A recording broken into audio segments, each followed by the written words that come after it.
Hi, I'm just, redecorating this room. Yeah. Oh, okay, you caught me. I'm actually just practicing my skills because Payday 3 came out very recently. So I thought it best to touch up on my heisting skills so I could be the very best burglar there ever was. Of course, the easiest way would be to play Payday 2. But this way is more fun, don't you think? So let's talk about Payday 2. And by me saying let's talk about Payday 2, I of course mean let's talk a bit about Payday the Heist, because I would be remiss if I didn't at least mention it. Payday the Heist was the original Payday game, and it came out in 2011. It had 6 heists, and people freaking loved it. It's a first-person shooter where you have to use cunning and guile in order to conduct heists, such as those you would see in Hollywood movies. Oh yeah, everyone loves those types of movies. Unless you're Rick Sanchez. Because, reference. The Payday crew is iconically seen as wearing suits, rubber gloves, and most notably, clown masks. Something Dark Knight reference.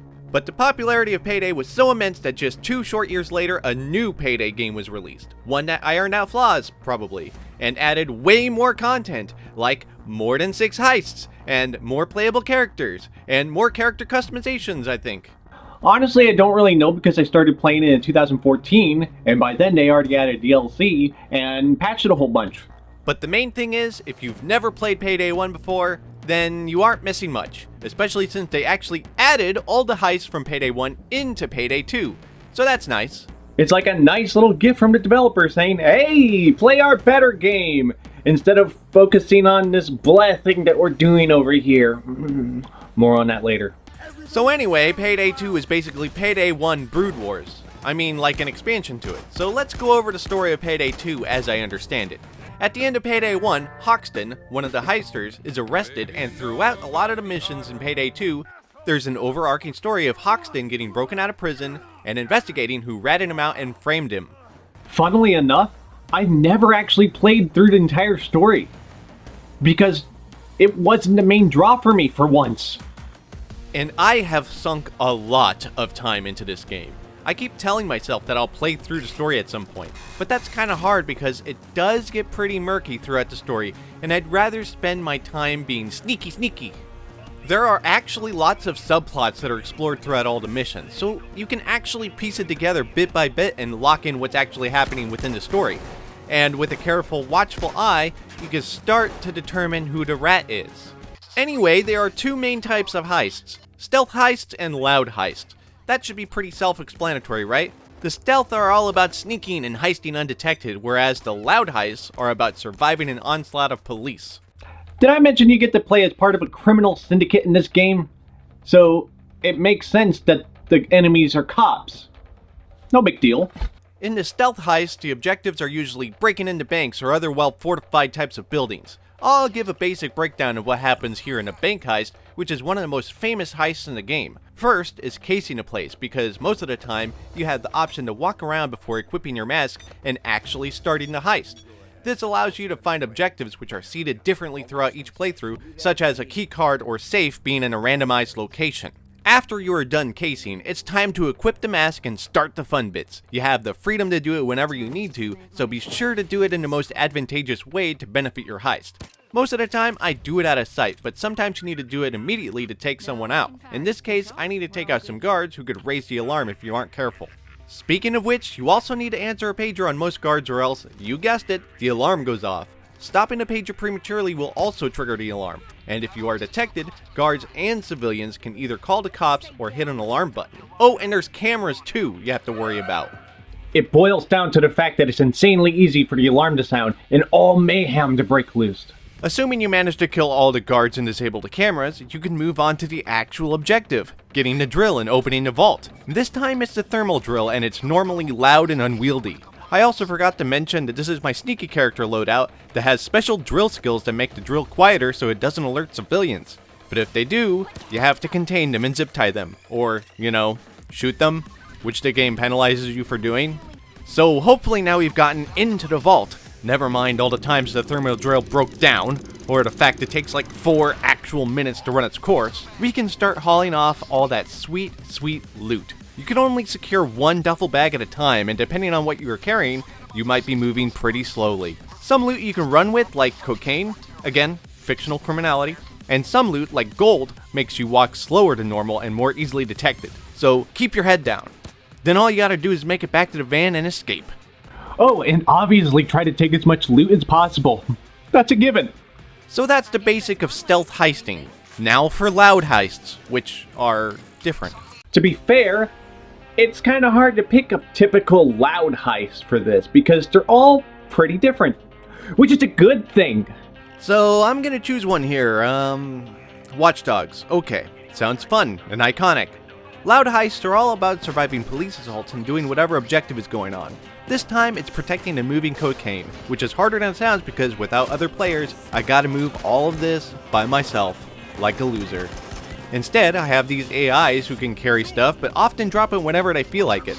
Oh, and the police can also move it to a very inconvenient spot that I have to run after. Thanks for that. Oh, and depending on what difficulty you play on, the types of police will change. The easier modes have just the basic cops. The harder modes will have shields, tasers, bulldozers, medics, snipers, and cloakers. It can get out of hand pretty quickly if you let it. Luckily, the AI can revive you if you get killed though. Unless they take their sweet time getting to you. Yeah. That can be pretty annoying, but I have a few other really annoying things that I'd like to talk about too. So here is my top 5 most annoying things, at least to me, in Payday 2. It's like a video within a video. Videoception! Okay, let's go. So one of the more famous annoyances is the drill. It breaks a lot.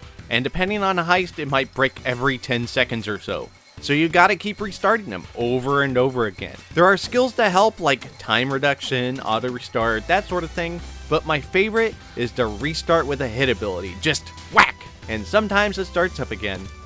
Perfect therapy for this broke dick piece of shit drill. Next are cloakers. They like to hide and ambush you, and when they do, you are instantly downed.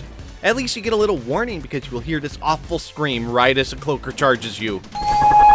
Oh, and those eyes. I jumped out of my skin so many times because of those damn eyes. Fun fact, they are also referred to as breakdance cops because they look like they're dancing. Twitch. Just fuck Twitch. And no, I don't mean the streaming platform. At least this time. But Twitch is the name of the getaway driver, and he's fucking awful at his job. For one, as his name implies, he is skittish and likely to leave too early on certain heists. And two, when things are going perfectly, he often chooses the shittiest place to park. Like at the nightclub, he can show up right at the back where there's literally no one around. Or make it where you have to sprint through the club, alerting everyone. That seems fair. Plus, he sometimes crashes the van and you have to transport your goodies to a different clone of Twitch in order to escape the police. I really hate him.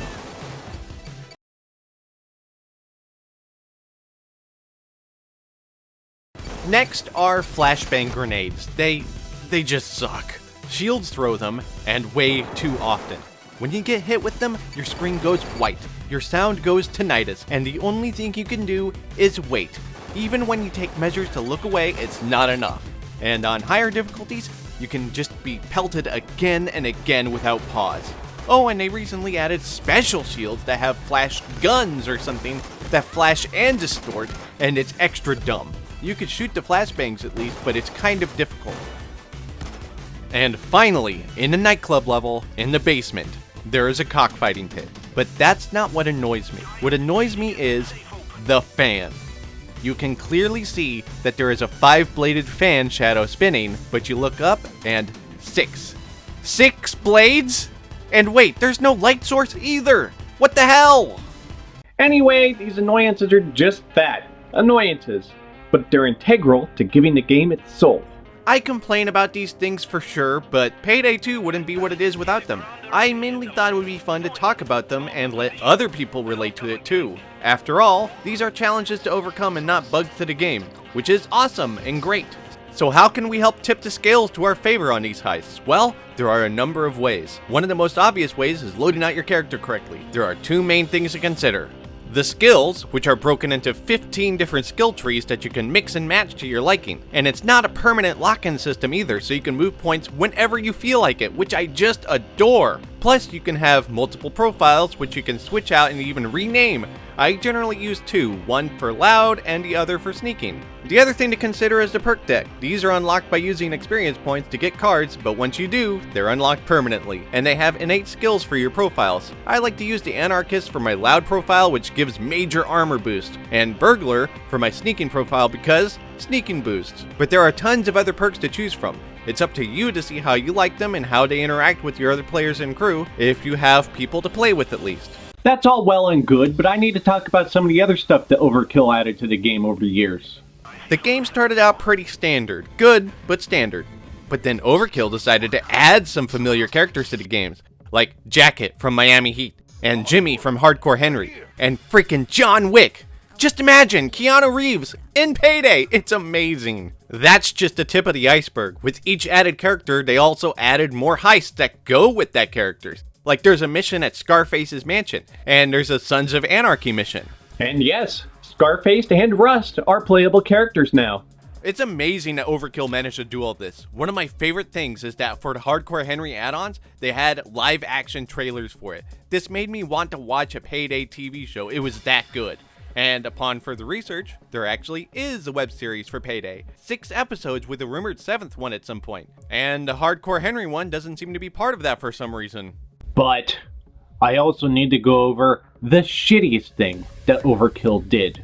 At the peak of microtransaction culture, Overkill jumped onto that bandwagon and started awarding safes with game-enhancing loot in them that required you to buy special drills in order to unlock. This did not sit well with the already established community, and Overkill was panned for it. It took the takeover of Overkill by Starbreeze Studios to remedy this by making these packs free from then on.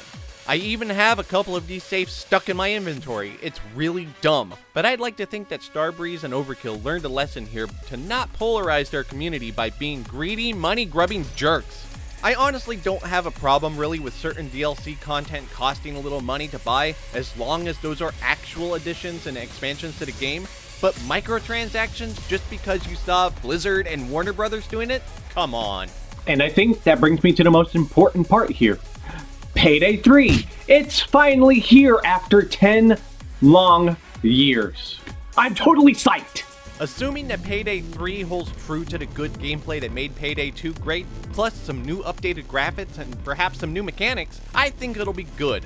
I actually find it hard to imagine it being bad. I'm hoping that the game exceeds all my expectations, but that could be me setting up myself up for disappointment. Since I haven't gotten Payday 3 yet, I haven't had the opportunity to find out for myself. I mostly made this video so I could just gush about Payday 2 and maybe get other people excited about playing Payday 3, especially people who haven't ever played any Payday games.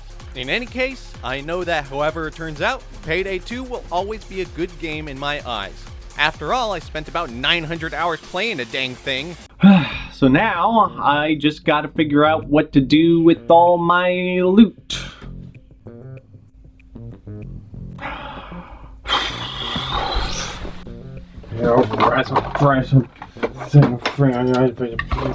Yeah. Go right there, Tommy. Hey there! Once again, I would like to thank everyone for watching this video. I'm actually planning one more Payday 2 video here to go with this one, so please keep an eye out for that. Best way to do that is subscribing, and don't forget to hit that like button. And comments! I like comments! Thanks again! Bye-bye!